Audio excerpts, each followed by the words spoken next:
There's a feeling many people carry silently. It shows up late at night, or when you scroll, or when someone your age announces something big, a job, a relationship, a milestone, and suddenly, without warning, a thought lands heavy in your chest: I'm behind. Not failing, not lost, just behind. And what makes this feeling so painful is that there's no clear evidence for it. Your life isn't falling apart, you're functioning, you're trying, but inside, there's a quiet sense that you missed a turn somewhere, one naming the experience. Feeling behind in life isn't about time, it's about comparison. The mind doesn't measure progress in years, it measures it against others. Against timelines you never consciously agreed to, but somehow feel responsible for meeting. By a certain age, you should know, you should be settled, you should be confident, you should be ahead of this by now. But psychology tells us something important. The mind struggles with undefined goals. When there's no clear finish line, the brain creates one, and then punishes you for not crossing it fast enough. 2. Naming the experience.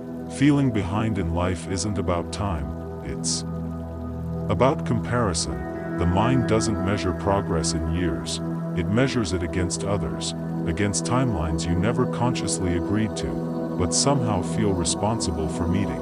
By a certain age, you should know, you should be settled, you should be confident, you should be ahead of this by now. But psychology tells us something important. The mind struggles with undefined goals. When there's no clear finish line, the brain creates one, and then punishes you for not crossing it fast enough. 3. Where this feeling comes from: most people didn't grow up with emotional permission to move at their own pace.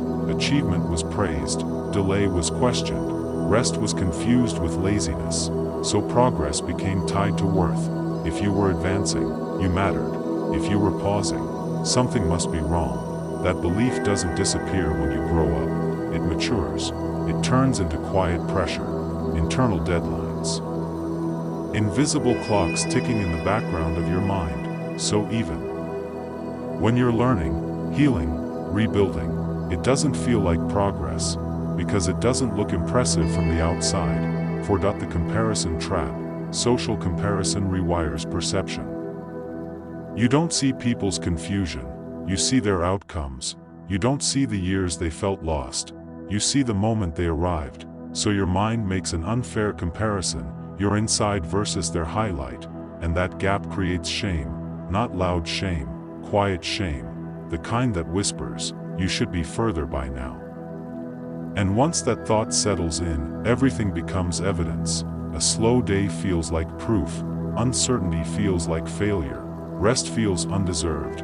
You start rushing emotionally, even when there's nowhere specific to go. 5. The deeper psychological truth. Here's what most people don't realize. Feeling behind often means you've been changing internally. While the world measures externally, growth that doesn't show immediately still takes enormous energy. Unlearning patterns, rebuilding identity, letting go of old versions of yourself. Those things don't come with applause, but they take time, and the mind hates time without visible results, so it interprets waiting as falling behind, when in reality, you might be in the most formative phase of your life. Just not the most visible one. Feeling behind doesn't mean you failed, it means your life didn't follow a straight line, and straight lines are rare in real psychological development. Some people move fast early and stall later, others move slowly and deepen quietly. There is no universal pace for becoming yourself, but when the mind forgets that, it turns time into an enemy. If this feeling has been following you, it may not be asking you to hurry. It may be asking you to stop measuring your life with someone else's ruler, because being behind only exists when you believe there's a single correct timeline, and human lives have never worked that way. They unfold, unevenly, quietly, in their own time.